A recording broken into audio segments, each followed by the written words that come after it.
सन्हारी मड़िया स्थित क्षेत्रीय bus stand में बीती रात आयोजित अखिल भारतीय कवि सम्मेलन में उपस्थित श्रोताओं ने जमकर ठाके लगाए। जैसा राष्ट्रीय भावनाओं से ओतप्रोत रचनाओं को सुनकर लोग मंत्रमुग्ध भी रहे। कवि सम्मेलन में देश प्रदेश के अनेक जाने माने कवियों ने हिस्सा लिया। कार्यक्रम की शुरुआत रश्मि किरण करेली द्वारा प्रस्तुत मां सरस्वती की वंदना से हुई। सतना से आए कवि रवि चतुर्वेदी की रचना तेरा रूठना मनाना गजब हो गया को सुनकर श्रोता लोटपोट हो गए। जयपुर से आए कवि कमल मनोहर के संचालन ने न केवल वाहवाही बटोरी बल्कि राष्ट्रीय भावना पर आधारित उनकी रचना जोरदार रही। मुन्ना बैटरी मंसूर ने ठंडे ठंडे दिसंबर को अप्रैल मार्च कर सकता हूँ, अभी अभी आपकी बैटरी चार्ज कर सकता हूँ जैसी रचनाएं सुनाकर लंबे समय तक श्रोताओं को बांधे रखा। हाथरस से आए 82 साल के कवि पदम अलवेला ने बुढ़ापे में जवानी की कहानियां सुनाकर श्रोताओं को बहुत हंसाया। कवियत्री अर्चना अर्चन ने अपनी रचना अगर तुम ना होते तो यह गुलशन नहीं होता का स्वस्वर गायन किया। दीपक तिवारी की कविता वरना केवट और शबरी के पावन धाम नहीं होंगे ने लोगों से जाति भेदभाव मिटाने की अपील की। स्पीकर ठीक कर और पास में पीछे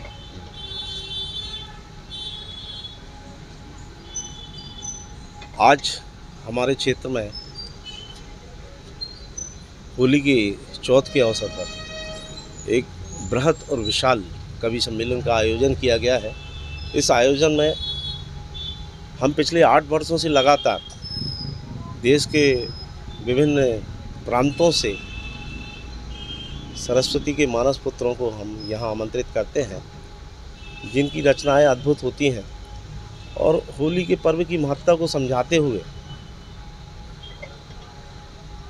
इतनी शानदार रचनाओं का वाचन मंच के माध्यम से इन रचनाकारों के द्वारा किया जाता है और हमारे क्षेत्र की जनता इस पावन पर्व को उनकी रचनाओं के माध्यम से भरपूर आनंद उठाते हुए, पूरा लुत्फ़ उठाते हुए होली के इस पर्व को मनाते हैं। और लगातार 8 वर्षों से जिस तरीके से हमारे क्षेत्र की जनता ने कवियों को उत्साहवर्धन किया है, आयोजकों को, हम लोगों को जो सहयोग प्रदान किया है, उस बात के लिए हम उन सभी का हृदय से धन्यवाद ज्ञापित करते हैं। और हम ये विश्वास रखते हैं और हमें ये विश्वास है कि हम अपने क्षेत्र की जनता की भावनाओं को हमेशा ही उनकी भावनाओं की कसौटी पर खरे उतरेंगे और हमेशा ये प्रयास करेंगे कि हम देश के और भी महान रचनाकारों को अपने इस मंच पर आमंत्रित करें। हम आप सभी से निवेदन करते हैं कि आइए, आज शाम को बहुत ही शानदार रस रंग कवियों के संग नामक हमारा जो कवि सम्मेलन आयोजित किया जाता है, उसमें आप सभी आइए। हम सभी आयोजकगण, हम सभी समिति के जितने भी सदस्य हैं, हम सभी आपके स्वागत के लिए आतुर हैं। बहुत बहुत धन्यवाद। जय हिंद, जय भारत। तालियां नहीं बजाइए, अगली चौथी लाइन पर आपकी बड़ी तालियां देखना चाहता हूं कि संघर्षों का यह किस्सा अब जमाने में पहचाना जाएगा। मैं जो आज कह रहा हूं ये अनंत काल तक माना जाएगा और भूल जाएंगे ये लोग कि ताज प्रेम की निशानी है। अब दुनिया में हिंदुस्तान को राम मंदिर से जाना जाएगा। क्या बात है, वाह। मैं चाहता हूं कि आपके पूरे हाथ खुल जाए। यहाँ बड़े लोग बैठे हुए हैं, प्रणाम करना चाहता हूं आपको कि एक भारत की पवित्र धरा के इस भूभाग पर विराजित समस्त देश भक्त श्रोताओं को मैं कवि मुन्ना बैटरी अपने दोनों हाथ ऊपर करके प्रणाम निवेदन हैं। बढ़िया भैया जी, आपको भी प्रणाम करता हूँ। राजेश भैया, आपने बहुत अच्छा कार्यक्रम सजाया है और बहुत अच्छे महीने लोग यहाँ बैठे हुए हैं। मैं कई बात वो उद्देश्य पूरा करूंगा, वो तालियां आपकी इस बात पर उठे। यकीन मानिएगा, कुछ लोग 70 साल में भी इस देश में उद्देश्य पूरा नहीं कर पाए और कुछ लोगों ने 10 साल में ही इस देश का उद्देश्य पूरा करके बता दिया।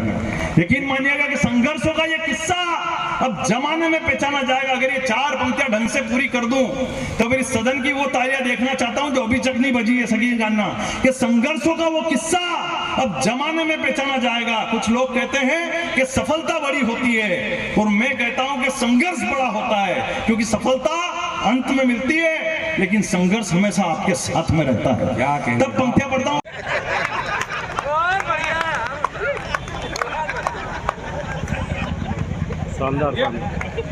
नहीं, वो क्या है कि ये इसका काम कर रहा है, मैं मेरा काम करूं। सही बात है भैया, रिश्ता पर लग जाता, उसमें हो जाता कभी कभी खेत। लेकिन आप आराम से आप ही बैठिए, मेरा वीडियो ले जाके कोई फायदा नहीं मिलेगा, कोई मतलब नहीं। यहाँ से ले जाके अपनी गर्लफ्रेंड को बताओगे और उसकी फ्रेंड रिक्वेस्ट मेरे पास आ जाएगी। आप जबरदस्ती में न्यूट्रल हो जाओगे, मतलब क्या है अपने आप को। सही कह रहा हूँ, लेकिन बात को खोलना जरा वापिस से डिस्टर्बेंस था। मैं शुरू करना चाहता हूँ कि पुलिस वाली ने मुझे बताया कि मुझ में भी था हौसला कुछ कर दिखाने का, और आप तक बात पहुंच जाए तो फिर शुरू कर देना मुन्ना बेटरी को कि मुझ में भी था हौसला कुछ कर दिखाने का, इसलिए पिया का सपना और बाबुल का घर छोड़ना पड़ा। मुझ में भी था हौसला दुश्मन को धूल चटाने का, इसलिए लाली पाउडर और बिंदिया से मुंह मोड़ना पड़ा। अरे राह चलते किसी बहन को कोई निकम्मा छेड़ न दे, इसलिए साड़ी बिंदिया और चूड़ियों को छोड़ खाकी वर्दी का चोला ओढ़ना। क्या बात है, वाह वाह वाह, बहुत खूब। आप कमाल सुन रहे हैं, ये से डरियो। आजकल हर कांग्रेसी के दिमाग में यही चल रहा है कि जब मुंह खोले कुछ भी बोले, ऐसे राहुल से डरियो। मैं बीजेपी में जाऊंगा तुम देखते रहियो, मैं बीजेपी में जाऊंगा तुम देखते रहियो।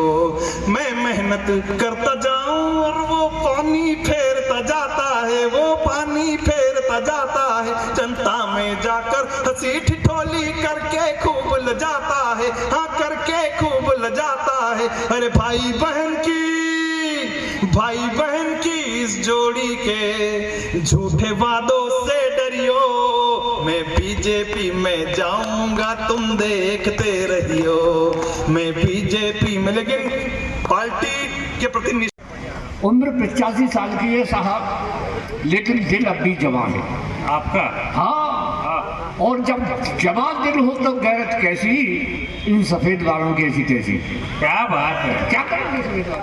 वाह वाह वाह वाह वाह वाह वाह वाह। हंसता खिलता बचपन बीता, बीती वो तरुणाई है, और जीवन भर कालिक धोई जब जरा सफेदी आई है। जीवन भर कालिक धोई जब जरा सफेदी आई है।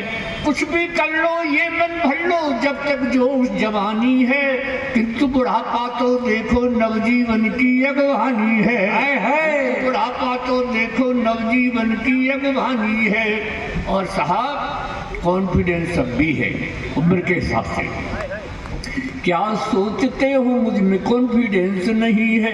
क्या बात है, वो वक्त पहचानने का सेंस नहीं है।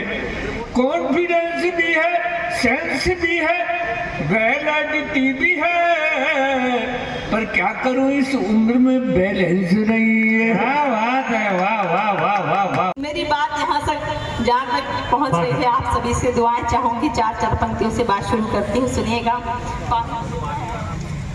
आप तो करो। पानी ये तड़प कैसी है आँखों में खुमारी क्यों है? हाँ हाँ। ये तड़प कैसी है आँखों में खुमारी क्यों है? मेरी बर्बादी पे नम आँख तुम्हारी क्यों है?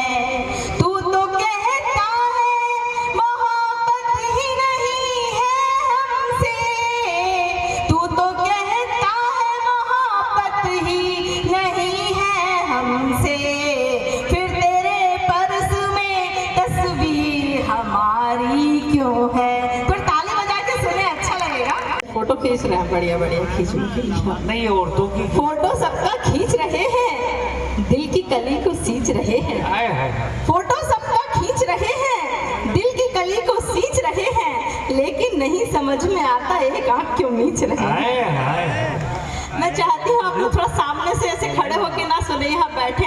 हाँ ऐसे। मुझे पता है कि घर जाने की जल्दी है, लेकिन आचार संहिता के कारण वैसे ही हम लोग कम पढ़ेंगे। हमारे राजेश जी पता नहीं यहाँ वहाँ चिपकने की इनकी आदत बड़ी बुरी है। आप लोग यहाँ पर आए तो अच्छा लगेगा।